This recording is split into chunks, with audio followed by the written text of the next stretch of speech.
And I suppose that's one of the important things of pilgrimage, to put you thinking. To begin to ask questions that you never thought about. Not that you're going to find the answer, because all we're doing is we're trying to tune into the mystery.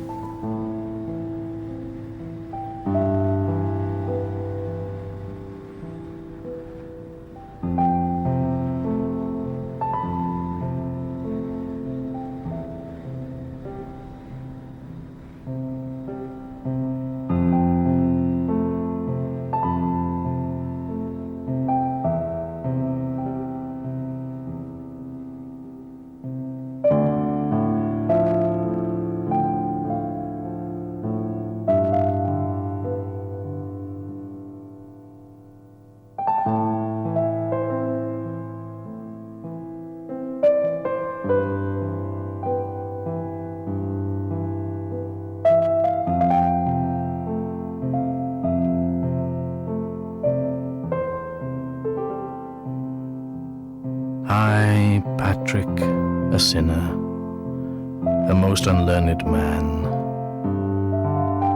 tirelessly I give thanks to God, who in his divine power has shown himself to me, the least among his faithful, and an unworthy man despised by many.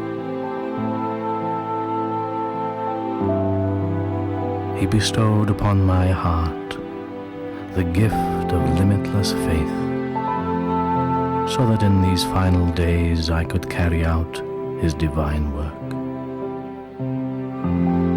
And even though I have not led a life of perfection, I am not ashamed in his sight. And I give unceasing thanks to him, for he has been lenient with me, a careless fool, and lifted me up beyond all measure, even though I was unworthy and the least of all his servants.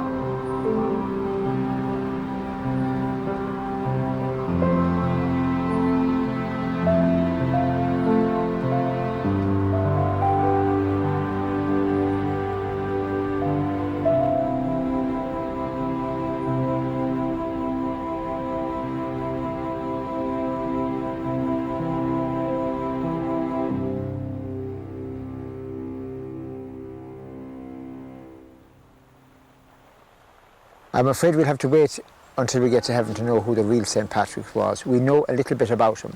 We know a lot about him from his confessions and from the letter to Coroticus. And that's where you'll find the real Patrick. A humble man in the sense that he believed that everything that he did was as a result of God calling him for this vocation. He was an instrument of God, an ambassador of Christ. And he was amazed himself at how much God did through him. St. Patrick was born in Roman Britain during the last days of the Roman Empire, as order and authority fell into disarray, and Britain's west coast became vulnerable to frequent plundering raids by the Irish. When he was nearly 16 years old, Patrick was taken captive and sold into slavery in Ireland, where he spent the next 6 years immersed in the pre-Christian Druid culture of the Irish people he would one day return to convert. And when I was nearly 16 years old, I was carried away into captivity and slavery in Ireland with thousands of others. And it was what we deserved, because we had turned away from God. But even though I did not know the true God, he pitied my youth and ignorance and took compassion upon me in my humiliation. Through his great goodness, God granted me grace so that my capture and enslavement served to chasten me, and thereby God opened my unbelieving heart. And I would often remain in the wood or on the mountain and wake before dawn for prayer, whether in snow, in frost or rain. And then one night I heard a voice in my sleep saying, "It is good that you fast, for soon you will return to your country." So, with God's power guiding me, I fled from my master of 6 years and from the place of my captivity. He was probably living in a very structured world before he came to Ireland, because the Roman Empire had come to his part of the country in England. It had structured things, very much like our own century, and that he was cast out then into this unstructured, wild landscape, and trying to make some sort of meaning out of it. And that's when he began to search himself. And that's when he went to the heart of things and found the God of Revelation that he had been baptized into but had scarcely paid any attention to, and that he found Christ as the center to give meaning to all of life. After a few years, I returned to Britain and my family, and they begged me that I should never leave them again. And such was my intention. But then, in a night vision, I saw a man named Victoricus coming to me as if from Ireland, and he carried an uncountable number of letters. He gave me one of them, and I read the heading which said, "The Cry of the Irish." And while I was reading, I imagined that I could hear the voices of those who were near the wood of Folklut, near the western sea, and they cried out as if with one voice, "Holy boy, we are asking you to come and walk among us again." He was sent to Ireland, as far as we know, to look after that part that was already structured, Armagh, Clonmacnoise, and Armagh and Waterford. There was already a diocese and bishops there, and he was sent there to look after that. And it would seem that he heard the call of the Irish, the native Irish, the Irish that were not evangelised. And when he looked round and looked back in his life, he told his brethren in England, he said, "Can you account for all the number of people who were baptised, all the young women who dedicated their lives to God, all the priests, all that happened in my lifetime? Can you account for that, other than it was as a direct result of God's intervention and God's grace?" Now that was interesting, because the people in England, his clerics and his fellow clerics in England, were rather amazed at what he was doing in Ireland. In fact, they treated him with great suspicion. It was not the approved custom in the 5th century for a bishop to go on a mission to convert non-believers. Bishops were expected to stay in one place and serve an existing Christian group within the fixed boundaries of a diocese. St. Patrick's unauthorized missionary activity among the Irish therefore provoked criticism from some of his superiors, and he met with their condemnation. It was this condemnation that led St. Patrick to write his confession, in order to justify his mission and prove to his critics that he was acting in accordance with prophecy and in accordance with God's will that the gospel be spread to all nations.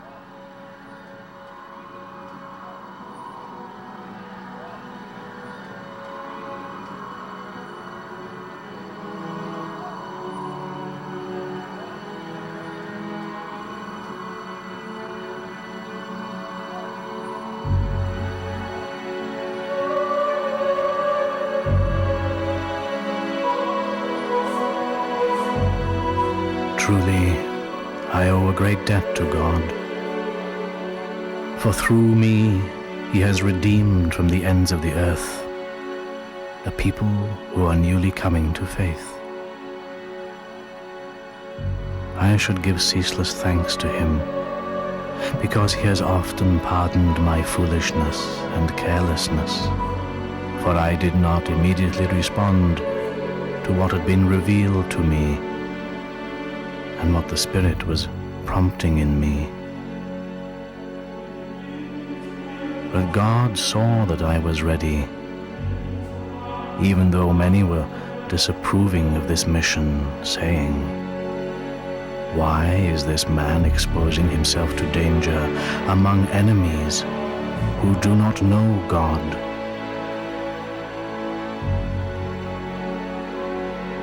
So although it was against the wish of some of my elders, I was guided by God not to yield to them. It was God who prevailed within me and withstood them all, so that I might come to the Irish. And I am prepared to give my life freely in God's name.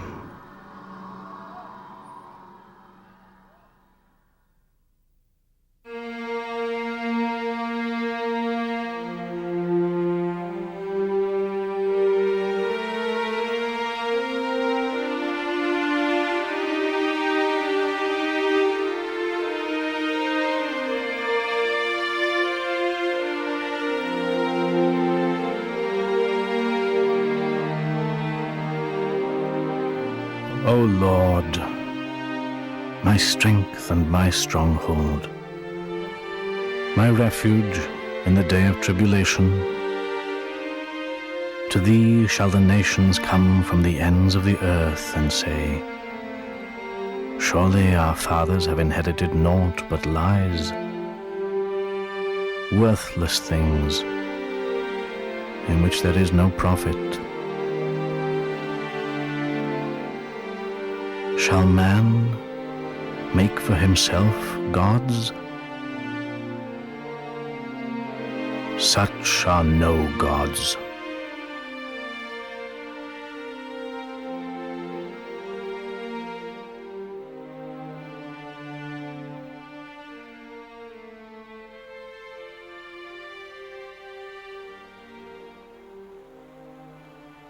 Well, of course, the mystery is, how did he convert the people without bloodshed? And if we try to understand the time, the biggest factor in their life was fear. Fear was the dominating energy. The Festival of Samhain was the feast in which, that's around November, when the power of the sun and the earth began to fade and the evil spirits came out and took over, and that's why they masked their faces and around the fire of Halloween.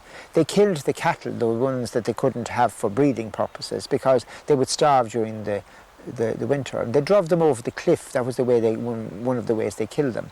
And you can imagine the lowing of the cattle and the shrieking of the cattle created this awful sound of fear. Then they took the skin for leather and the flesh for food, and then they took the bones and put them into a big heap and set fire to the bones, and the spirits of the cattle went back into the air again. And that's the origin of the bonfire. The ancient Irish carefully marked the cycles of the sun and the major transition points between the seasons. These were times of great danger, when chaos could enter and disorder their world. And so, at sacred sites all over ancient Ireland, like Newgrange and the Hill of Tara, they offered sacrifices to their gods, especially to Lu, their god of the sun. Tara also represented the fruitfulness of the earth. It was a very, very fertile area around here. And the king's function, really at the head of his tuha, or his people, was to make sure that they were going to have enough for the next winter. And he, when he was inaugurated, had a ceremony of union with the Earth Mother Goddess, a physical union with a representation of the Earth Mother Goddess, who would ensure that during his reign there would be plenty. And I believe that Tara was a very, very strong center of Druidism. And in the story of Patrick, written by Murchu, in that story, it says that Tara was a den of wizardry. And of course, this is written from a Christian ethos, but a den of wizardry. In Murchu's Life of St. Patrick, written in the 7th century, St. Patrick is said to have arrived in Ireland to begin his mission at Strangford Lough in County Down.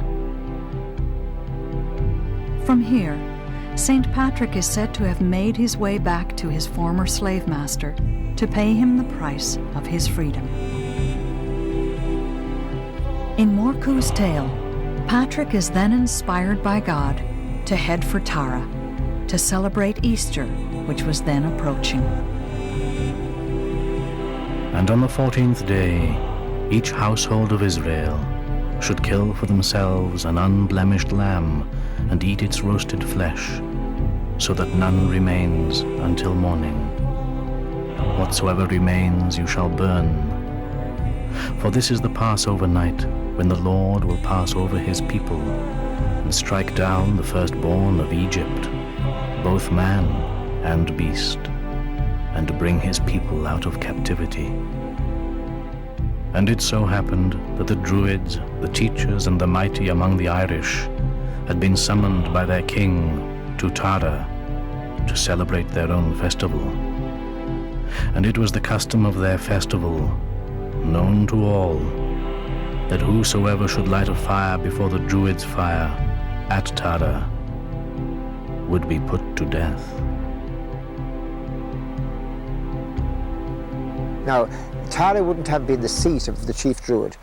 The principal place was in Ushna, outside Athlone. That was the supposed centre of Ireland. And the chief druid lit a fire there. And then in two concentric circles, 60 kilometres and maybe 120 kilometres, on those hills, the druids from those areas, having seen the fire in the hill of Ushna, would light their own fires. So that almost simultaneously around Ireland, on every hilltop and every part of Ireland, was lit by the druidic fire. Because people had to quench their own fires on the 1st of May, this is in Baltana, 1st of May, and get a light from this druidic fire. From Tara you can see the hill of Slane, where Patrick was. And Patrick lit his fire, his Easter fire, on the hill of Slane before the king of Tara and the druids of Tara lit their fire. So the king of Tara was not pleased, and the druids said, this man who does this, if we allow him to go free, he will spread his religion throughout the land and it will remain forever. Go out and apprehend that person, because if that fire is not quenched now, it will never be quenched. So the story goes is that the soldiers went out and waited in ambush for Patrick, but all that passed by was a flock of deer. He had been changed into deer. In the story, as written by Tirakan and Morcu, there was a test of wizardry between him and the Druids. And the Druids drew down snow upon the plains around Tara, up to the girdles of the people who were standing there. This is legend, but it's lovely stuff. And then Patrick was called upon to do something about that, and it is said that he made the snow disappear, while the druid who brought down the snow, Muel, could not take the snow away. And also then the druid brought down darkness on the hill, and Patrick then, through his power, brought back the sun. So the story as it's told from a Christian point of view, Patrick had to be the winner. But I'm sure if somebody had written the story 300 years on of Muel would have been the winner. So it is a lovely a picture of the meeting of Christianity, a new religion, with an old religion that had survived here in the Boyne Valley for perhaps 2,000 years before that.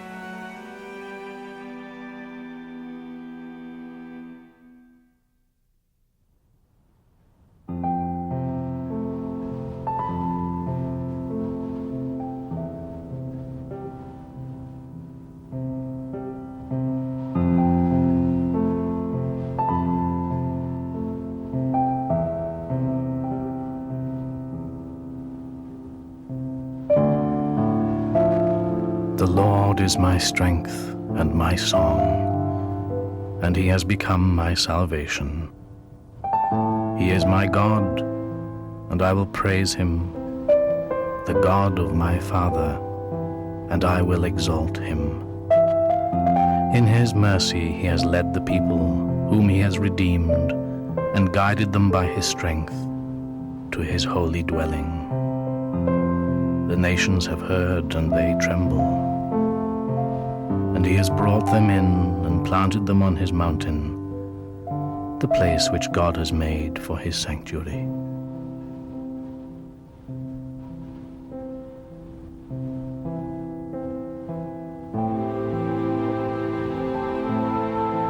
There's no question that in the early Christian church in Ireland, the Celtic church, there was a great mixture of Druidism and the Christian church. And of course there was a real denouement between the Celtic Church of Ireland and the Church of Rome when the Celtic Church did want it to go its own way and live in its own way.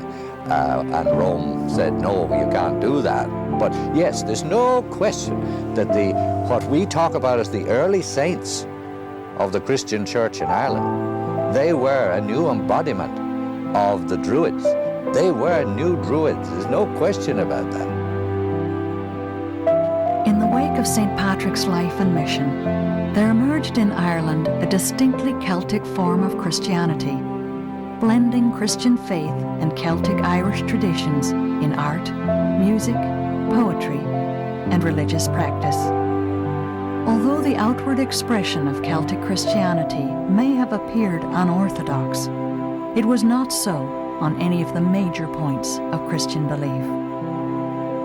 What kind of a God did he present? Certainly, if the Jews argued, is he as powerful as our loom that ripens the grain? He could have said, well, the miracle. He performed a miracle, and from 5 little barley loaves, he fed 6,000, and there were 12 baskets of fragments left over. So in that way, he was more powerful than Lu. Was he as powerful as the God of the sea? Well, he could also have cited that case of where they were out in the sea and there was a great storm. He rose up in the boat and he said, "Be calm," and he calmed the sea. So he was more powerful than the God of the sea, if they were talking about that. Was he as powerful as their Druids? And he could say, well, at best they could heal with their herbs, but they never raised the dead. But he raised Lazarus and others from the dead. And then they might have said, well, what about the evil spirits? Is he as powerful as the evil spirits? And he would tell them the story of the gospel where this man who was possessed by a legion of evil spirits, and they begged Christ not to drive them back to where they came from, but to put them into the swine. So in that regard, if they wanted to match might with might, this God was more than their gods. But that would be only introducing fear again. So he said, no. He's a God of gentleness, a child, Mock Wire, the son of Mary. And what did this child bring? The energy of divine love. The energy of divine love. Now that was an energy, but it was different to all the other energies, to power and all that. Love for Patrick was translated into the energy that now he had the power of the risen Christ. I go each day, Christ before me, Christ behind me. Christ on my right, Christ on my left. But not only was this energy in Christ himself, but by the incarnation it had gone into all the elements of the earth. So he went forth against the evil spirits, and he called the swiftness of lightning, the speed of the wind, the firmness of the earth, all the things to help him now overcome against the spirits and the evil that was in the world. He was very conscious of the evil spirits, mitigating against that. And he wasn't a wide-eyed dreamer. He was aware of the evil in life, in people, and things going against him, destroying his work. And he called on all these energies to help him.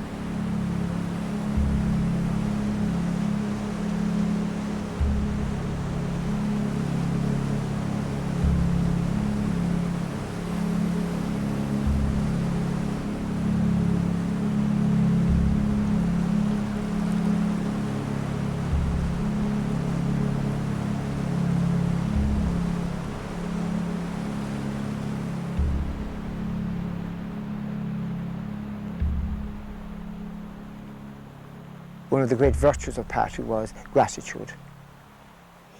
Because he knew he was a servant of the mystery, because he knew God was greater than himself, that he had a part to play. Therefore, whether things were good or bad, whether they seemed to turn out badly or whether they seemed to turn out right, well, who knows? He was always giving thanks. Even when he was refused, he gave thanks, because maybe that was part of God's plan. Maybe something else better was waiting.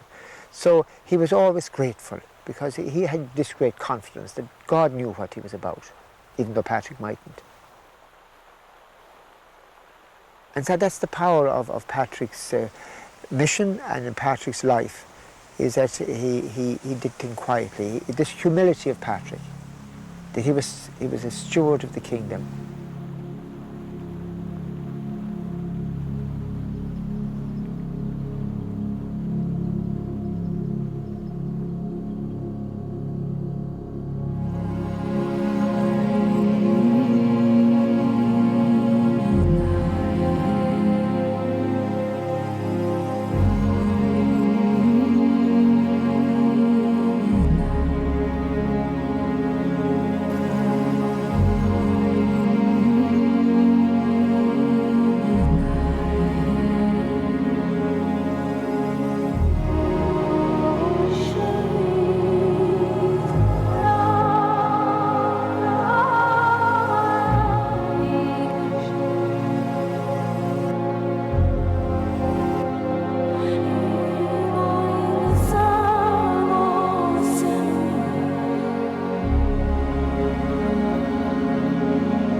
One of the great legacies of St. Patrick's life and work among the Irish is the uniquely Celtic form of Christianity that evolved in Ireland in the years following his death.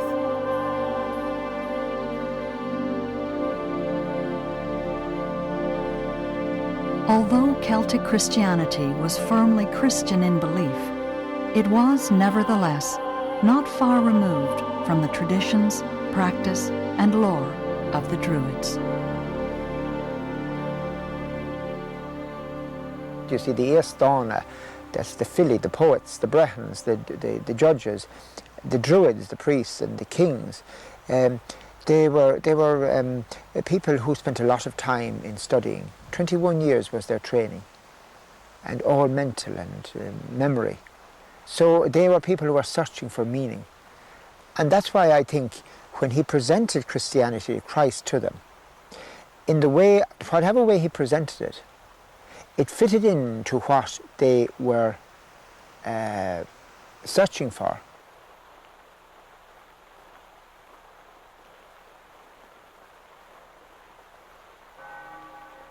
Now, they had no problem at all with the duality of Christ, because their kings and queens often looked for a mate among the gods, and the gods looked for a mate among the kings and queens. And in that way, there was a link between the gods and the earth and gods.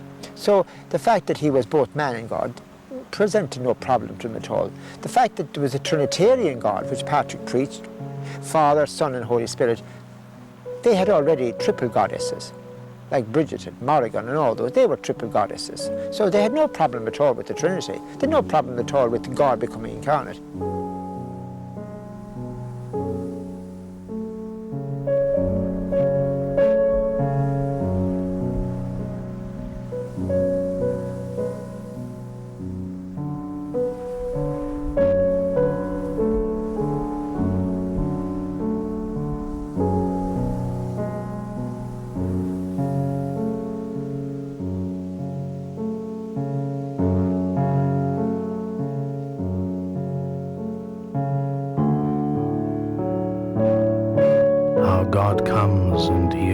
left to us. Before him is a devouring fire, round about him a raging storm. He calls to the heavens above and to the earth. Offer to God thanksgiving as your sacrifice, and fulfill your vows to the Most High. Call upon him in your day of distress, and he will deliver you.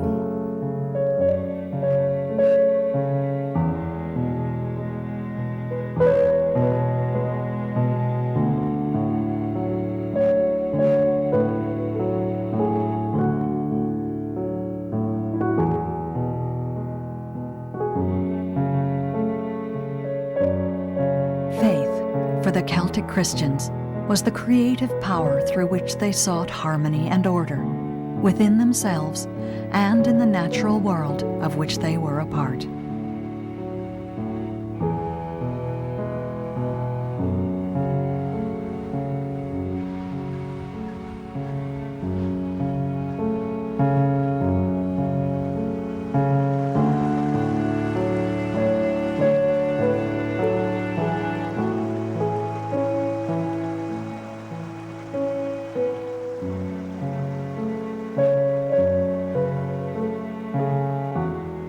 You can only surmise what Patrick brought to them, but certainly it was about the positive creative nature of divine love.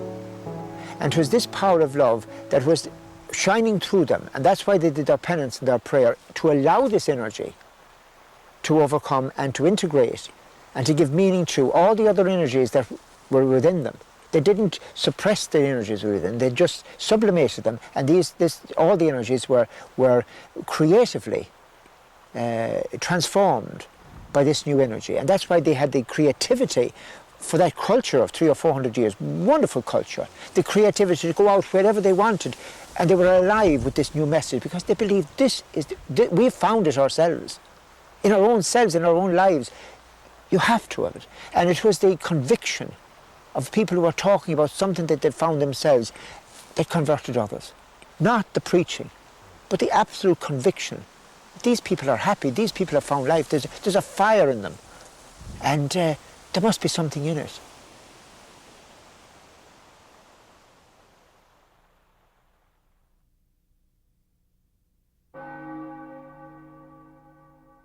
Although the traditional site of St. Patrick's slavery in Ireland is Mount Slemish in County Antrim, modern historians tend to place his captivity on Ireland's west coast, possibly near the mountain named Croagh Patrick, where legend tells us that St. Patrick once spent 40 days and 40 nights in fasting and prayer. In pre-Christian times, the Druids celebrated the festival of Lunasa on Croagh Patrick on the 1st of August, essentially the same day that modern Christian pilgrims now climb the mountain in commemoration of St. Patrick. He was supposed to be in many places, and there are a lot of legends about St. Patrick. People doubt, was he here, was he there, was he in Croagh Patrick, was he along the road?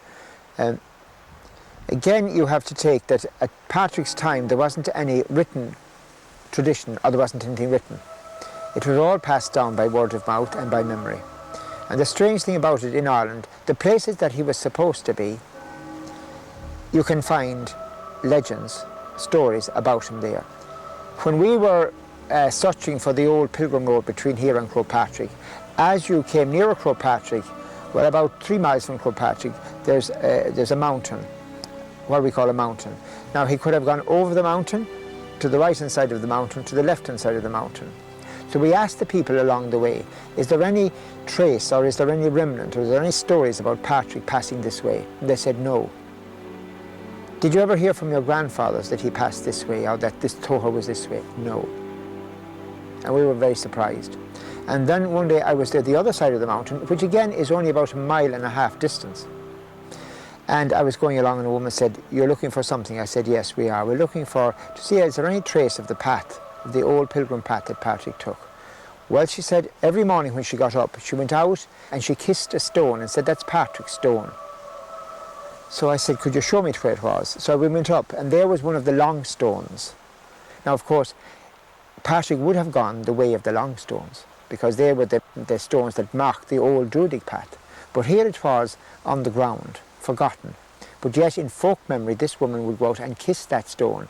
And of course, once it was pointed out that that was the way he went, then we could see exactly where he went, and we could see this is the route he took. There was a tradition there, but there was no tradition on the other side of the mountain. Now, that's the truth passed down in folklore. We have to take a lot of traditions and a lot of myths and say they contain the truth in a way that is best understood by people who have folklore.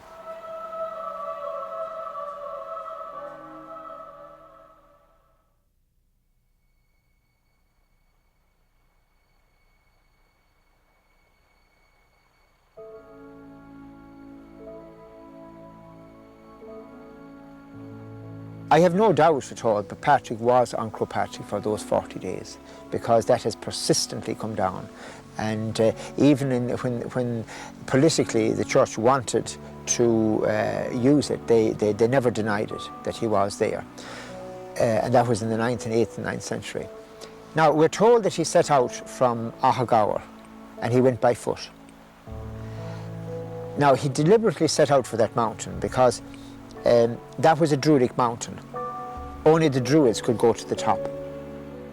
He went to the first step where Loch Bannon is now, that flat part there. And when he came to there, he met, as it says in the legend, he met the blackbirds of the Druids, the daemons. Now, in essence, those daemons were the daemons within himself. All the daemons in life. And he met them. They came into him in the form of blackbirds. And they said, he banished the daemons eventually by ringing the mass bell, the Cleggian. And he banished them to Lugnayown, which is the big hollow on the north side. It's called the Log of the Demons, or the Hollow of the Demons to this day. And then he went to the top of Croagh Patrick. And there he met the greatest demon of them all. And that was the mother of the devil, the Cuireanach. And she was in the form of a serpent. And he wrestled with her for 40 days. And finally he banished her to a little lake on the south of Croagh Patrick that's called Loch Curragh, or Loch Curragh Peishte, the lake of the serpent. Wounded her, never killed her. You can't kill pride, because pride is the mother of the devil. And the blood from the wound flowed out into the lake and made the lake red. Now, behind the myth is that on his way up there, he encountered the demons within himself. He encountered the greatest demon, pride. And when he had conquered pride, then he was ready to do God's work. That it was God's work he was doing, not his own. Suddenly, he must have realized that he was a servant of the mystery, not master of the future. And that, God had the future in mind. And he had a little part to do. And if he did it well, that's all he had to worry about. And he was servants of the mystery, and that gave him a great freedom. And I suppose people going up there, the same in Croagh Patrick, they would encounter the demons. Pride. And that's the danger. So the legend of Croagh Patrick has a lot to tell us. It's human nature. He never killed pride. He was always at it. And it's the same thing within ourselves. So there's a basic lesson to be learned, in that encounter. I think people learn it going up. Now, when you stand at the top and you see the beauty of the scenery and the little specks of dust going along the road, and that's us. And we're so small and so tiny and so fragile. And people have been coming up this mountain for hundreds and thousands of years, and they're gone. And I mightn't be here next to you myself. So it puts you thinking.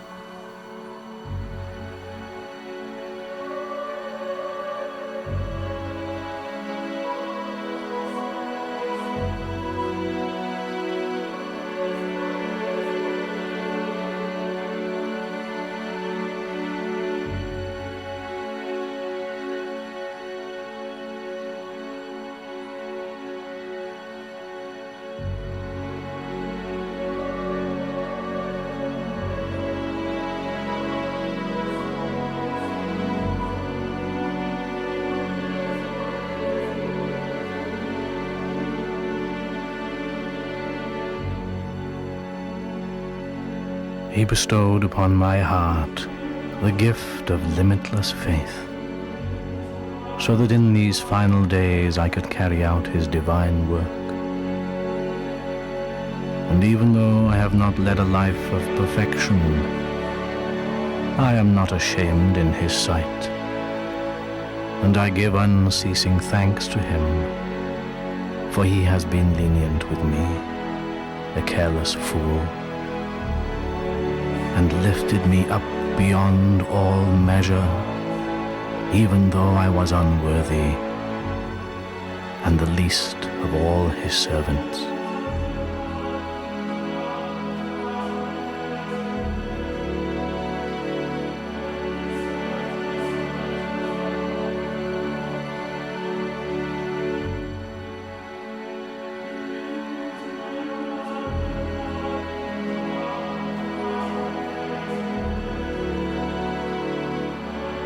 I, Patrick, a sinner, a most unlearned man,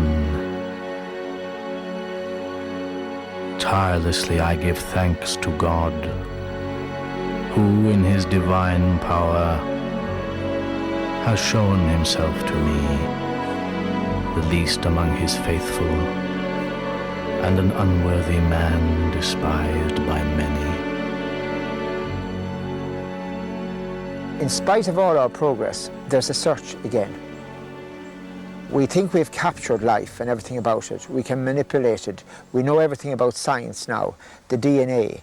We can create dollies and we can create all these kind of things. And yet, people are not satisfied with that. There must be something else in life. There is something about life other than what can be discerned under the microscope. So people are trying to leave what has been structured, what they're channeled into. And they're searching for the meaning of life. And they're getting back to nature again. And they're getting back to the mystery of nature, of the sun, of the grass, of life, of the clouds, of the mystery that's there. You can't program nature. If you try to program nature, it kicks back at you. You can't program the clouds. You can't program the sun, when it'll set, what kind of a day. You can't program the weather. We're beginning to learn that we're servants of life. We're stewards of creation, not masters.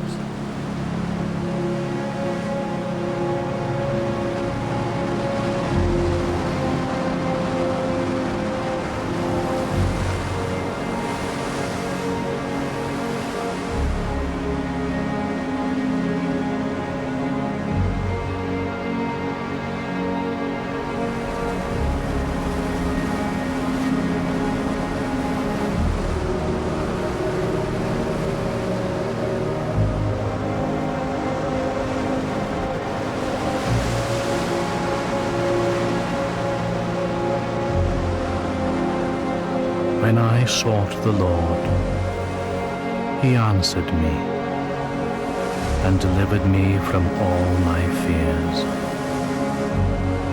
Look to him, that you may be radiant with joy, and that your face shall never be ashamed.